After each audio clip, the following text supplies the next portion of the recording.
Bom dia, povo de Deus! Vamos para mais um Evangelho explicado do dia. Hoje teremos o Evangelho de Lucas, do capítulo 17, versículo do 26 ao 37. Também teremos a leitura de João, tá? Segundo capítulo de João, porque tem três, tá, gente? São três. Este é o segundo, do versículo do 4 ao 9, tá? Então, são cartas, né, de João. A gente vai descobrir primeiro o porquê que João mandou essa carta tão importante, né? Vamos primeiro falar da leitura.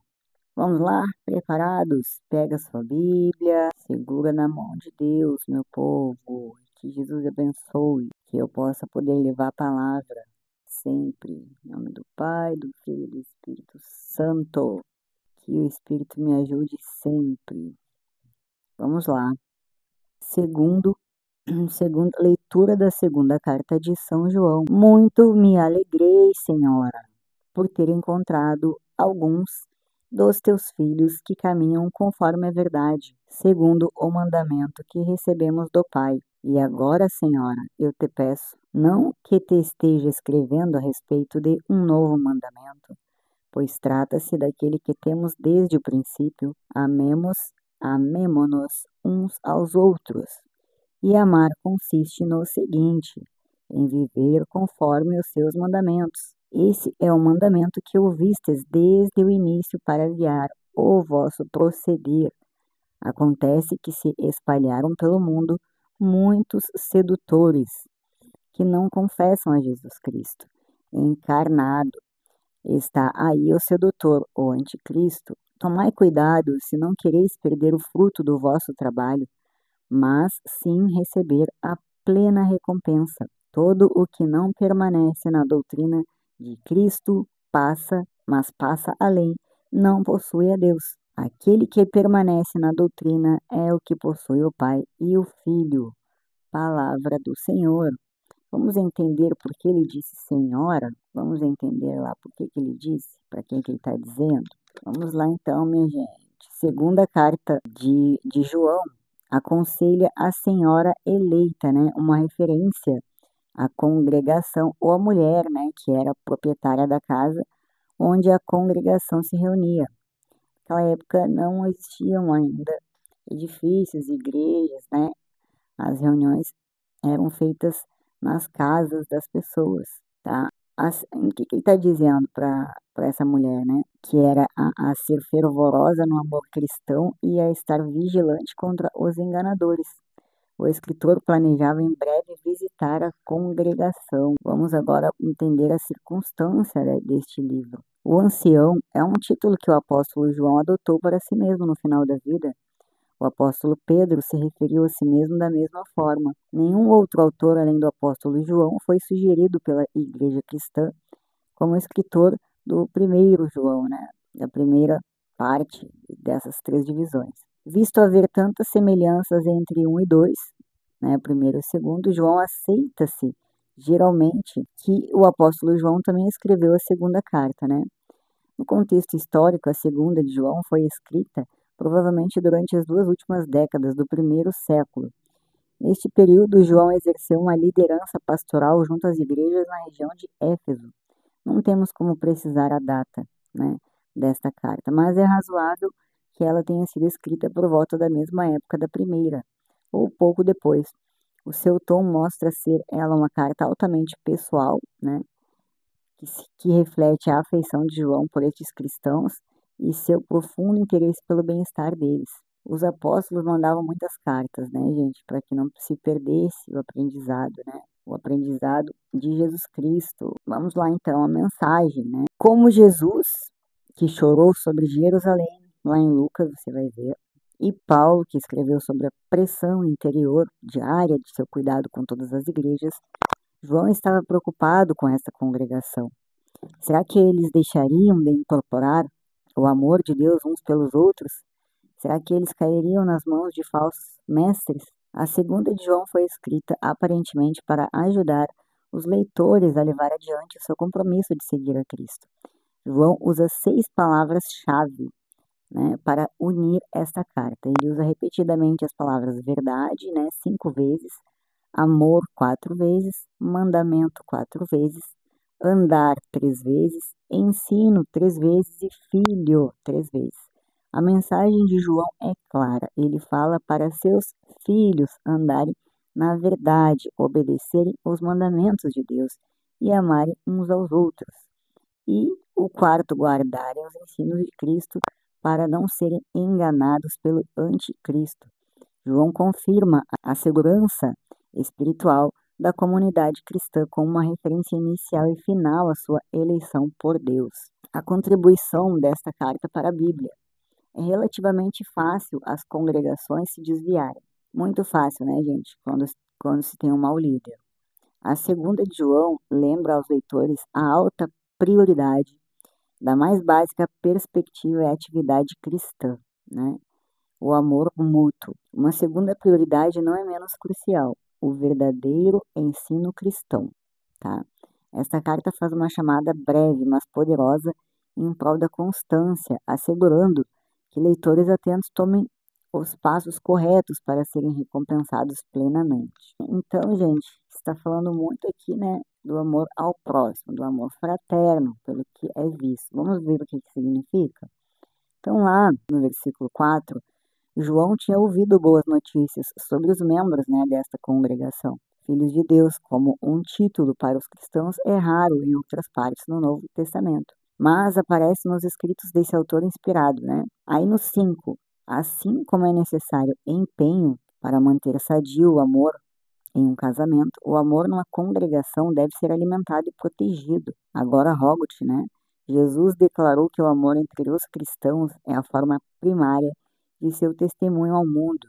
Depois lá no versículo 6, para João, o amor não era uma afeição sentimental, mas uma expectativa ética. A definição e o padrão de amor são encontrados no ensino da Escritura, em vez de na atração pessoal ou na preferência, tá, minha gente? Lá no sétimo, em grego, esse versículo começa com a conjunção oti, porque o amor e a obediência são cruciais, porque os enganadores estão sempre prontos para desencaminhar e separar congregações que se descuidam ou se rebelam. Jesus assumiu por completo a forma e a natureza humana em carne. Alguns falsos mestres primitivos ensinavam que Jesus era inteiramente divino, mas não plenamente humano. João declarou em sua primeira carta que muitos anticristos tinham surgido no mundo. Eles buscavam lançar sementes de confusão sobre a plena divindade e a plena humanidade de Jesus. No versículo 8, é perigoso tornar-se apático na vida cristã, ou considerar como garantido o favor de Deus. A certeza deve se assemelhar à diligência, não à presunção. Lá no 9, há sempre novas maneiras de se aplicar a doutrina de Cristo. No entanto, os fundamentos foram estabelecidos por sua vinda e pela instrução que ele deu aos seus seguidores. João conclama ao amor dinâmico e à fidelidade criativa, enquanto adverte contra a perversão dos ensinos apostólicos a respeito de Cristo, de Jesus Cristo. Vamos então para o Evangelho de Lucas. São do Evangelho de Jesus Cristo segundo Lucas. Quem for acompanhar com a sua Bíblia, pega a sua Bíblia que a gente vai falar esmiuçado para você. Naquele tempo, disse Jesus aos seus discípulos: como aconteceu nos dias de Noé, assim também acontecerá nos dias do Filho do Homem. Eles comiam, bebiam, casavam-se e se davam em casamento, até o dia em que Noé entrou na arca. Então chegou o dilúvio e fez morrer todos eles. Acontecerá como nos dias de Ló: comiam e bebiam, compravam e vendiam, plantavam e construíam. Mas no dia em que Ló saiu de Sodoma, Deus fez chover fogo e enxofre do céu e fez morrer todos. O mesmo acontecerá no dia em que o Filho do Homem for revelado. Nesse dia, quem estiver no terraço, não desça para apanhar os bens que estão em sua casa, e quem estiver nos campos, não volte para trás. Lembrai-vos da mulher de Ló. Quem procura ganhar a sua vida vai perdê-la, e quem a perde vai conservá-la. Eu vos digo, nesta noite 2 estarão numa cama, um será tomado e o outro será deixado. 2 mulheres estarão moendo juntas, uma será tomada e a outra será deixada. 2 homens estarão no campo, um será levado e o outro será deixado. Os discípulos perguntaram: Senhor, onde acontecerá isso? Jesus respondeu: Onde estiver o cadáver, aí se reunirão os abutres. Palavra da salvação. Meu amigo, você imagina Jesus dando essa resposta para você, né? Então, essa é uma continuação do evangelho de ontem, né, gente? Até a gente comentou sobre a mulher de Ló. Quando olhou para trás, virou uma estátua de sal, né? Então, não dá para olhar para trás, minha gente. Ninguém sabe o dia, ninguém sabe a hora. O reino não virá ostensivo, como foi dito ontem, né? E Deus não conta para ninguém, né? Todo mundo vai estar no seu, no seu dia a dia, na sua vida cotidiana, né? Porém, tudo vai acontecer, está escrito, é uma promessa, né, minha gente? E como assim, como das outras vezes, né? Jesus, quando veio, os profetas, quando vieram em nome de Deus, depois de Jesus, todos não foram aceitos, né? Eles foram, todos sofreram, todos, nenhum foi, todos sofreram, todos choraram muito, porque é uma missão muito difícil, né? Por quê? Porque o povo espera coisas grandiosas que aconteçam, né? O povo espera coisas, grandes acontecimentos, mas aqui está dizendo de novo, mais uma vez, que Jesus não vai vir como se espera e não será aceito, né, por muitos. E a gente vê isso hoje já, né? A gente já vê isso, né, gente? Já vê isso. Vamos para as explicações? Então, vamos lá, para o 17, né, versículo 17. Lá no versículo do 15 ao 19, né, é surpreendente que, dentre 10 leprosos, né, como foi falado ontem, um único apenas retornou e agradeceu, louvando, né, e dando graças a Deus, que a gente já sabe que é uma certificação da verdade, né? E também ele era um samaritano, né? Ele não era judeu, né? Ele não era seguidor. Enfim, a declaração de Jesus, a tua fé te salvou, indica que o samaritano foi curado física e espiritualmente, tá? Aceitando Jesus. Os judeus estavam esperando um reino, no versículo 20 ao 21. Os judeus estavam esperando um reino de Deus que viria com sinais no céu e milagres, mas que ainda era futuro. O aspecto do reino de Deus que Jesus enfatizou em seu ministério não era com observação. A presença do rei, né, Jesus, e seu convite ao reino por meio do evangelho mostram na carta de Lucas, né, minha gente, que no Evangelho de Lucas, que o reino já estava dentro deles, né? Como que esse reino vai estar dentro da gente? A gente já viu isso daqui também quando Jesus fez um escarcéu, né, lá na casa de Deus, quando ele quebrou, quando ele viu que tinha virado um comércio. Ele, em 3 dias, levantaria novamente, né, o templo. Então, o que isso significava? Que ele, vindo como ser humano e Deus, né, ele viria com o evangelho não mudado, né? Ele não mudou muitas coisas das leis mosaicas, ele não mudou das leis de Moisés, né? Não mudou tantas coisas, mas algumas, né? E isso mudou muitas coisas, mudaram muitas coisas. E Jesus, ele batia de frente, né? Principalmente com quem? Com os que se dizem sábios, minha gente, né?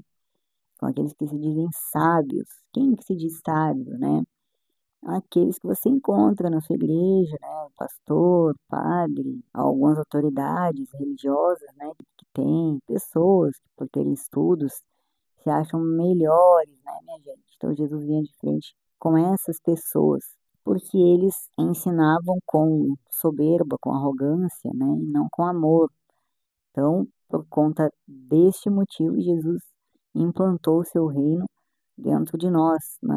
Criando uma semente, né, dele, para que nós pudéssemos regar esta semente através do Evangelho. E assim, buscando, né, procurando sempre conhecer mais da palavra, pudéssemos ter a nossa chegada ao reino dos céus, né, minha gente? Mas vamos aqui para continuar aqui, tá bom?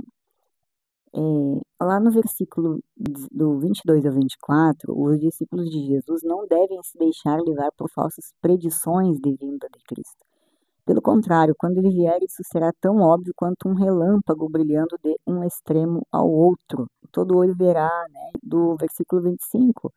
Esta é uma das várias predições de Jesus acerca de seu sofrimento e rejeição no Evangelho de Lucas, tá? Aí no versículo 26 ao 29, vai aí. Vamos para as explicações pela Bíblia, tá, minha gente? Versículo 26, tá? Do 26 ao 29. Antes de Cristo voltar, não haverá sinais claros de advertência para sinalizar o fim. Pelo contrário, minha gente, será como nos dias de Noé, né? Quando as pessoas se ocupavam dos assuntos de sempre, até que veio a inesperada destruição do dilúvio.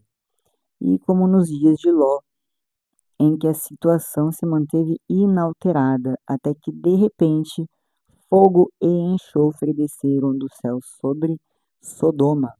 Lá no versículo 30 ao 33, quando Jesus voltar, aqueles que estiverem na terra não devem se apegar aos seus bens e confortos terrenos, como fez a esposa de Ló.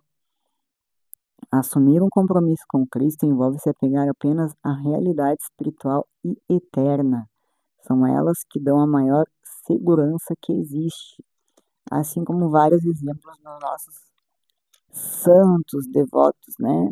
Aqueles que têm devoção aos santos que largaram tudo, né, minha gente, dando seu exemplo para nos deixar seu exemplo, deixar o seu exemplo aí para a gente poder seguir. Então, depois, continuando do capítulo 34 ao 36, estes três aspectos da vida abrangem a rotina normal de uma sociedade agrícola: dormir, moer trigo e trabalhar no campo.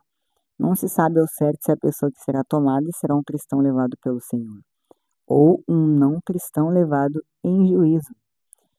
Depois, no versículo 37, Jesus respondeu à pergunta dos discípulos sobre onde se dará sua vinda, citando um provérbio: é fácil encontrar um corpo, se observarmos onde as águias estão planando em círculos. Da mesma forma, não haverá como esconder a segunda vinda de Cristo. Ela será evidente ao mundo inteiro. Tá, minha gente? Então, não se preocupe com a chegada, se preocupe com como você anda na Terra, tá? Uma conexão entre esta leitura do dia e o Evangelho. Minha gente, bom, o que que esse Evangelho quer dizer nos dias atuais? Porque a Bíblia é atual, né? Só mudou da agricultura lá para esse tempo tecnológico de hoje em dia, né? Aquela pessoa que vive a 200 e a 300 por hora, né? Que não busca ali o seu lado espiritual, né? Isso daqui hoje acredito que seja, né, o que mais assim, Paulo, João quis enfatizar, né? Ele quis chamar a atenção nesta igreja que ele tinha, nesta congregação onde ele tinha muito afeto, né? Então, assim, para reflexão, né? Para reflexão é o seguinte: nós, principalmente os cristãos que se dizem cristãos, não devem fazer divisão, né? Porque Jesus Cristo não disse isso, o evangélico, o protestante e suas denominações, né? Que dali tem vários. Depois do protestantismo veio várias outras, né? E os católicos e outras religiões, principalmente, né? As que creem em Jesus Cristo, que é o Salvador, tá? Ele é o único Salvador. Muito vejo eu, como católica que sou hoje em dia, já fui kardecista também, cristão, minha gente, tá? Nós, como cristãos, isso daí eu tô falando de forma geral, eu não vou defender aqui o catolicismo é o caminho, o catolicismo é o correto. Eu não vou falar isso, que o catolicismo é a única verdade, senão seria ridículo isso, minha gente. Eu não me sinto confortável fazendo isso, né? Eu acredito que aquele que entende que Jesus é o caminho, a verdade e a vida, ele vai buscar a sua santidade, a obediência, o amor ao próximo, né? Mas cada um tem os seus motivos para estar na religião que está. Seja a pessoa por carência, né? No sentido de que a religião na minha opinião, isso daí, né? Dentro da religião dos irmãos que são protestantes, você vê uma abertura maior, né? Daquele suprimento de carência. Ele te abraça mais, né? Ele está aberto, ele te liga, né? Ele busca. Isso aí é muito bom. Isso aí é ótimo. Eu não vejo como ser uma coisa ruim, né? Porém, não acredita na mãe de Cristo como a intercessora, né, principal aí, como os católicos, né, e os seus santos. Então, é questão de isso é uma vírgula, minha gente, pois Jesus é o Salvador para as duas religiões. O kardecismo acredita em reencarnação, né? Quem somos nós para julgar? Não podemos tomar nossa doutrina como a única verdade absoluta. É isso que está dizendo aqui, a verdade absoluta é o que deixou escrito Jesus Cristo, né? Se lá ele não fala reencarnação, né? Ele não fala em reencarnação. Porém, a doutrina em alguns momentos traz a questão de no monte, né? Ter aparecido dois espíritos, né? E fala espíritos. Mas eu não vou entrar aqui nisso para não criar conflito, porque senão vão dizer para mim, nossa, você não é católico, você não está defendendo. Não é isso, minha gente, não é isso. Mas aqui o que Jesus está dizendo é o quê, minha gente? Nós, irmãos em Cristo, tá? Porque um exemplo que eu vou dar para vocês é o seguinte: teve um momento lá que Jesus na Bíblia, né? Recordarei qual que é. Até poderia pesquisar e falar para vocês aqui.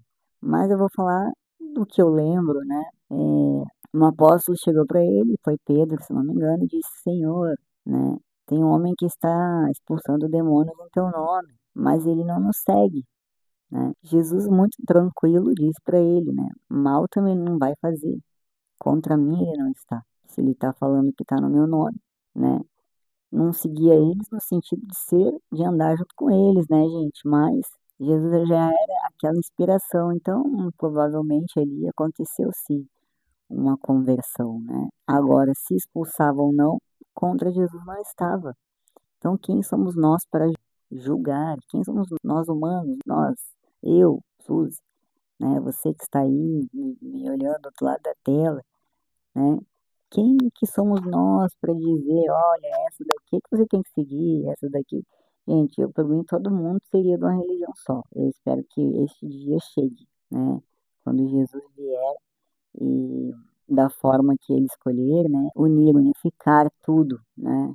E que tudo seja na simplicidade, né? Como São Francisco fundou, né? Congregação franciscana, o amor realmente ao próximo, né? O amor fraterno, é isso que é o principal deste evangelho de hoje e da carta, né? É do fundo do meu coração que eu digo quando eu vim, né? Quando como eu falei para vocês, em um momento eu vou falar o porquê que eu gravo vídeos, né? Porque eu não sou uma pessoa, uma teóloga, não sou ninguém na fila do pão, minha gente. Eu sou uma pessoa que, desde muito jovem, tenho algumas visões, sonhos, né? E teve um momento na minha vida que o Espírito de Deus falou que era para eu falar, e eu ainda disse: eu não quero mostrar o meu rosto, Senhor. Não quero mostrar o meu rosto. Posso fazer no Spotify? Minha gente, isso é verdade. É a mais pura verdade. Eu dou glórias a Deus, mas é verdade. Porque eu não queria, gente, porque sempre vai ter julgamento, né? Isso daí é um peso que a gente carrega. É difícil em todos os aspectos. Porque as pessoas são muito críticas, principalmente dentro da própria igreja, meu povo, seja católica, seja irmão protestante, tá? E a palavra, quando veio para mim, do Espírito Santo, ela veio da seguinte forma, que era para colocar sim o meu rosto, era para eu falar, né? E para quem quisesse ouvir, se fosse um ou dois, não importava. Foi exatamente assim. E que era para eu pegar na Bíblia e explicar parte por parte e deixar que o meu coração falasse, né? Que Deus falaria, Jesus, o Espírito Santo, a Trindade, né? Mas quem vos fala é o Espírito Santo através. Então, o que hoje eu digo para vocês e é o que eu penso, é o que está escrito aqui, minha gente, né? Quem somos nós? Eu acredito que o catolicismo, ele sempre abraça, né? Eu vejo muito isso lá, vai abraçar sempre quem vai, porque sabe que a igreja fundada, né? Pedro foi o primeiro papa ali, fundador da religião. Pelo menos pelos estudos a gente chega nesta conclusão. Mas jamais devemos julgar um irmão, ainda mais um irmão em Cristo. Esse já tá arrumado, gente. Ele já tá nas 99 ovelhas, né? O que importa pra gente, que somos cristãos, né, é aquele perdido. É isso que você tem que se preocupar. Não é com a vida do teu irmão que tá na igreja. Não é com a vida daquele que é protestante, que é católico, que é kardecista, que é errado a religião dele, tá entendendo? Se você escolheu a sua religião, pega ela pra você e para de se meter, né? Eu trago aqui a Bíblia explicada e sou católica hoje em dia, porque inspirada foi assim que era para ser, né? Por quê? Porque eu deveria fazer isso conforme está escrito, conforme foi inspirado para mim. Isso entre eu e Deus, e não tem quem julgue, e se julgarem. Gente, eu vou continuar na paz de nosso Deus. Só quem sabe da minha vida, e a minha vida na fé é Jesus Cristo, né? Então, meus amigos, esta é a mensagem de hoje. Uma coisa que eu não posso esquecer. Ontem eu falei do Daniel Mara. Gente, eu falei Marçal, Pablo Marçal, minha gente, que foi candidato a prefeito de São Paulo. É, depois eu falei Mastral, Daniel Mastral era, né? Falecido Daniel Mastral. Então, assim, minha gente, eu quero que sempre que é um erro, eu sempre vou voltar aqui e vou corrigir, tá bom? Que hoje fica isso. Você não vai rezar, você que é católico, você não vai rezar por uma alma, né, que era de outra religião. Eu pergunto para você, irmão protestante, não vai aceitar na sua congregação um irmão seu que quer ir fazer uma parceria, conversar, falar. Eu vejo na internet muitos conversando, né? Muitos, inclusive, muito educadamente, né? Pastor, eu já vi pastor Rodrigo Silva, agora eu não me lembro qual foi o padre que falou com ele. Não estou lembrada, faz muito tempo que eu vi. Uma série de vídeos, inclusive. E aprendi muitas coisas na Bíblia também com os irmãos protestantes, né? Mas o catolicismo é a religião que eu escolhi para a minha vida, né, atualmente. Mas eu sempre digo, a religião, né, é um aquário. Cuidado, tenha cuidado, esteja vigilante. A fé é o mar, minha gente, a fé é o mar, tá? E a religião é um aquário, porque você pode começar a nadar em um aquário, esquecer da sua fé, né? Deus te dá a fé para ser livre e não viver preso, tá? Você vai escolher sim a sua religião, é necessário viver em comunhão, é necessário fazer a comunhão, é necessário conviver, é necessário todas essas coisas, porque Jesus deixou isso, ele deixou as igrejas, né? Mas cuidado para não perder o principal, a fé em Jesus Cristo, a crença em Jesus, meu Deus, em Jesus, meus irmãos. Não esqueça de Jesus, ajoelhe seus joelhos no chão e bate que ele vai abrir para você, meu querido, meu amigo, meu irmão em Cristo. Não perca a fé, porque a fé move montanhas, aqui ele já diz, a tua fé te salvou, né? Nossa, que abençoado foi aquele que pôde conviver com Jesus Cristo. Olha, eu tenho inveja desse, minha gente. Tenho inveja dele sim. Tá bom, meu povo? Por hoje é só. Até amanhã, com a graça de Deus. Beijo, shalom, paz e muita paz.